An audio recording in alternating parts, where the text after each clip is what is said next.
ඒ කියන්නේ කිවිසුම් යාම. සාමාන්‍යයෙන් කතා කරද්දී නම් අපි හච්චෙන් යනවා කියලා කියනවා. මේක වෙලාවකට හරි කරදරයක් නේද? හිම්බිරිස්සාවක් නැති වෙලාවට සමහර වෙලාවට කිවිසුම් යනවනේ. ඇයි ඒ? අතර මොකද්ද මේ ස්නීසින් කියලා කියන්නේ? මේක ගැන තියෙන විස්තරමත නම් මිත්ස් සහ හරි දේවල් මොනවද? සෙනඟ ගොඩක් ඉන්න තැනක අපිට නතර කරගන්න බැරි විදිහට කිවිසුම් යනවා නම් ඒ වගේ වෙලාවට අපි මොනවද කරන්න ඕනේ? මේ වීඩියෝ එකෙන් අපි හැමදේම ගැන චුටි විස්තරයක් සරලව ලස්සනට කතා කරමු.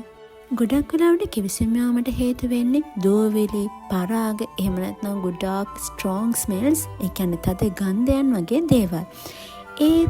ඒව නිසා ඇයි අපිට කිවිසුම් යන්නේ? මේ හැමදේම මුලින්ම දැනෙන්නේ අපේ නහයටනේ. ඉතින් අපේ මේ කිවිසුම් ගමන ආරම්භ වෙන්නේ නහයෙන්. මම මේ කලින් කියපු ඉරිටන්ට්ස් එහෙමත් නැත්නම් උද්දීපක ගැන නහයේ තියෙන සංවේදී ස්නායු වලින් අඳුනගත්තාම ට්‍රයිජෙමිනල් නර්ව් එක හරහා මොළයට සංඥා යවනවා. ඒ සංඥා වලට ප්‍රතික්‍රියාවක් එහෙමත් නැත්නම් රිෆ්ලෙක්ස් එකක් වශයෙන් තමයි මේ කිවිසුම් යාම ආරම්භ වෙන්නේ. ඉතින් මෙහෙම ට්‍රිගර් වෙලා පටන් ගන්න කිවිසුම ඉක්මනින් එකටම සිද්ධ වෙන චූටි පියවර 3ක එකතුවක්. ඒ අවස්ථා තුන තමයි ඉන්හේල් කිරීම, ඒ කියන්නේ ආශ්වාස කිරීම, වෝකල් කෝඩ්ස් එහෙමත් නැත්නම් ස්වර තන්ත්‍ර වසා දැමීම, ඒත් එකම ලොකු පවර් එකකින් වාතය එළියට මුදා හැරීම. එමෙ කියද්දී ඔයාලට මතක් වෙනව නේද? ඇත්තටම කිවිසුමක් යද්දී ලොකු හුස්මක් ඉහළට ඇද ගන්න ගමන්නේ ලොකු පවර් එකකින් වායු ධාරාවක් එළියට මුදා හැරීම සිද්ධ වෙන්නේ.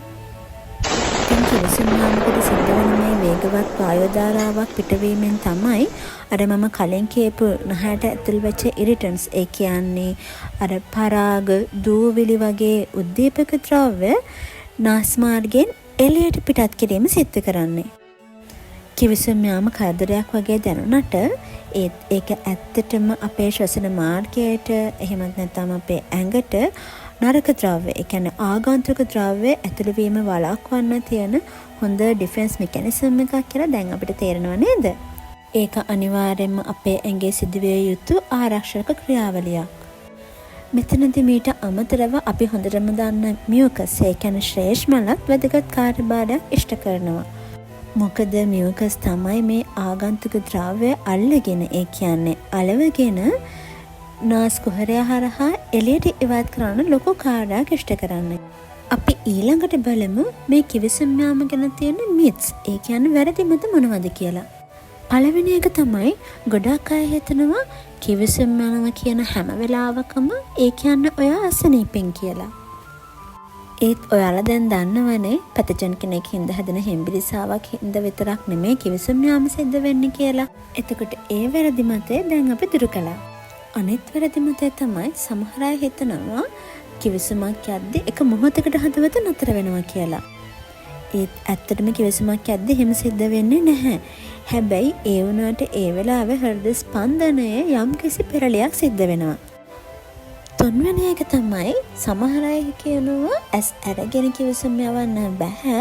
ඇස් අරගෙන කිවිසුම් ගියොත් ඒක අපේ අක්ෂි බෝල වලට හොඳ නෑ කියලා. ඒත් ඇත්තටම කිවිසුම් යාමෙන් එහෙම බලපෑමක් නෑ.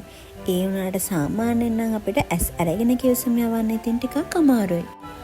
දැන් අපි බලමු විද්‍යාත්මකව ඔප්පු කරලා තියෙන කිවිසුම් යාම ගැන තියෙන ෆැක්ට්ස් කීපයක්. පළවෙනි එක තමයි කිවිසුම් යාම කියලා කියන්නේ අපි දැන් මේ කලින් කතා කරපු විදිහටම අපේ එයාවේස් පිරිසිදුව සහ සෞඛ්‍ය සම්පන්නව තියාගන්න තියෙන හොඳ ප්‍රොටෙක්ටිව් මෙකැනිසම් එක. දෙවෙනි එක තමයි සාමාන්‍යයෙන් අපිට එකපාර එක කිවිසුමක් ගිහලා නතර වෙන්නේ නැහැ. කිවිසුම් දෙකක් හෝ කීපයක් එක දිගට යනවා. ඒකට හේතුව තමයි ඒ අර අපේ නාස් මාර්ගයෙන් ඇතුළු වෙච්ච ආගන්තුක ද්‍රව්‍ය එළියට ගියාමද කියලා හරියටම තහවුරු කරගන්නකන් තමයි ඒ කිවිසුම් යාම සිද්ධ වෙන්නේ.